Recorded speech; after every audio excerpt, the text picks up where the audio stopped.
Before deodorant, plumbing, or even the idea that maybe washing yourself was a good idea, queens stank. And we're not talking a little musk, we're talking rotting teeth, month-old sweat, and enough perfume to suffocate a horse. So light a candle, hold your breath, and let's count down the top 4 queens in history who smelled so bad, their perfume gave up. What if I told you that one of the most powerful queens in European history, a woman who unified Spain, crushed kingdoms, and helped launch the age of exploration, might have brought disease, stench, and chaos into her own royal court because she refused to change her underwear? Yes, you heard that right. Queen Isabella I of Castile, the Catholic queen, allegedly made a vow so revolting, so putrid, that even her own attendants were said to draw lots just to avoid being near her. For nearly a decade, Isabella didn't change her undergarments. Not once. Not through war. Not through heat. Not through disease. Not through royal ceremony. Isabella is said to have only taken a bath 2 times in her whole life. The first was when she was born. Obviously, she didn't have a say in that. The second was right before her wedding, most likely against her will. After that, filth practically became part of her royal wardrobe. It all starts during the final chapter of Spain's Holy War, the Reconquista, a centuries-long campaign to drive Muslim rulers from the Iberian Peninsula. By the 1480s, only one stronghold remained, Granada, the glittering jewel of Islamic Spain. And Isabella, filled with religious zeal and ambition, swore before God and court that she would not change her linen undergarments until the city fell. Let's put this into perspective. This wasn't 10 days, not 10 weeks, 10 years. A vow that turned personal hygiene into a holy battlefield.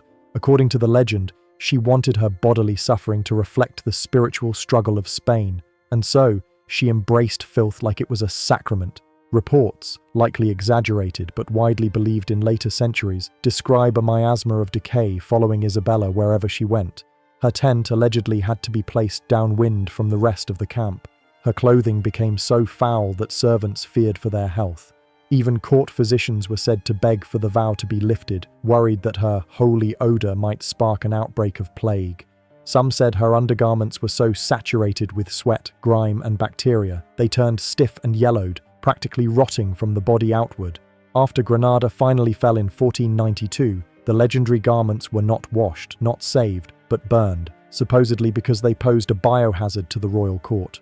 One version of the story even claims her underwear was first displayed as a relic of her devotion, before someone realized that the smell might kill people. Some stories claim that the queen gave off a stench like rotting fish left out in the sun at a filthy market. But the real question is even worse. If she never washed herself down there, what did she smell like beneath all those fancy gowns? Isabella lived, breathed, and even smelled like holy war. She ruled with a suffocating blend of religious fervor and political ruthlessness. Marie Antoinette did bathe, but rarely. And when she did, it was an event. Her bathtub wasn't private. It sat in a room filled with onlookers, ladies in waiting, servants, nobles, all there to watch her bathe. The queen was not allowed to be alone, even while naked. She would step into a copper tub lined with linen, filled with warm water scented with orange blossoms or herbs. But these baths weren't daily. They happened once every few weeks, and often just for show or medical reasons. Most of the time she used cloths dipped in alcohol or vinegar to rub her body instead of water. Her famous towering hairdos?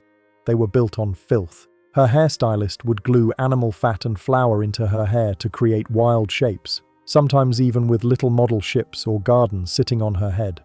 But here's the horrifying part. She didn't wash her hair for weeks. It often became infested with lice, and rats were known to crawl into sleeping women's hair at Versailles. Menstruation for the queen was a public affair. The court kept detailed records of her menstrual cycle because they were desperate for her to produce an heir. Everyone, from servants to ambassadors, knew when she was bleeding, but how did she handle her period? There were no pads or tampons as we know them. Instead, Marie Antoinette used homemade cloth rags, which she tucked inside her linen underwear or let rest between her legs. These cloths were washed and reused, often not very well.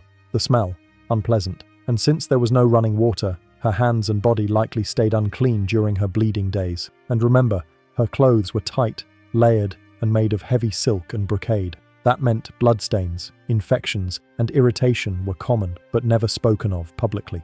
Despite the luxury around her, Marie Antoinette lived in a time where filth was hidden behind lace and luxury. The royal palace of Versailles smelled awful, chamber pots overflowed, toilets were rare, and nobles often relieved themselves in hallways or staircases. Perfume was not just a luxury, it was used to cover the stink. Even Marie Antoinette's beautiful gowns were not washed often, they were too delicate. Instead, she would change clothes constantly, not because they were dirty, but because that's how the nobility pretended to stay clean.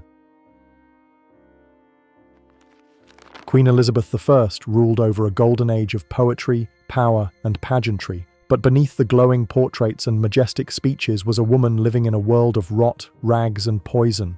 Her court shimmered with pearls and silks, but her body? That was a different story. In Elizabeth's day, water was feared, not loved.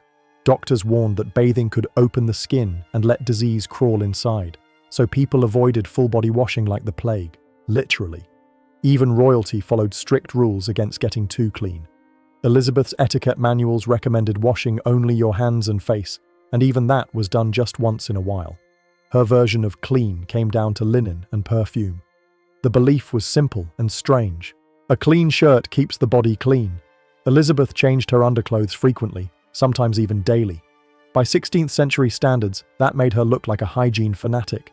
But changing clothes wasn't the same as washing your body. When Elizabeth did choose to bathe, maybe once a month or less, it became a sacred event. A massive copper tub was dragged into the palace. Servants boiled water over flames and poured it in. The Queen's bath was scented with herbs, flowers, and oils, not just for beauty, but to ward off evil vapors. She didn't scrub. She didn't soak for long. She simply sat like a statue, while her ladies gently wiped her skin with cloths soaked in vinegar or rose water. No privacy, no soap, no actual cleaning. Elizabeth's menstrual hygiene was as crude as the era she ruled. There were no pads, no tampons, and definitely no pain relief. Instead, she used clouts, thick cloth rags, which were folded, stuffed between the legs, and sometimes held in place with a belt. These rags were washed and reused, often still stained or damp. The Queen likely bled into layers of linen, hidden under tight corsets and elaborate gowns. She had no running water to wash with, and public talk of menstruation was taboo. Yet her ladies-in-waiting knew every detail. Leaks, odors, and infections were common, but no one dared speak a word. And while she was expected to rule an empire, she had to do it while secretly bleeding through layers of cloth and pain, trapped inside metal stays and silk. Catherine de' Medici wasn't just the Queen Mother of France. She was a master manipulator, a political puppet master, and Europe's earliest perfume-obsessed tyrant. But behind her jeweled gowns and deadly court intrigues, Catherine carried a secret terror. She was absolutely horrified of water, not just dirty water, all water. She believed bathing opened the skin's pores and allowed deadly diseases to seep in, so she avoided washing her body. Her solution? Perfume. Gallons of it. Buckets. Clouds that choked the air around her. Catherine didn't just wear fragrance, she weaponized it. She made perfumed gloves a fashion craze, soaking them in oils so strong they could stun the nostrils.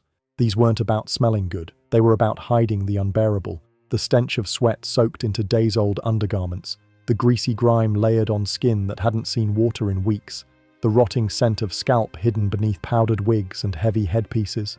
Catherine didn't cleanse, she disguised. And she disguised masterfully. The royal court reeked of sickness, of bodily decay, of centuries of bad hygiene. The nobility didn't bathe, they didn't brush, they didn't scrub. Their breath stank of rotten teeth and infected gums. Their skin, never washed, festered beneath layers of lead paint and oil.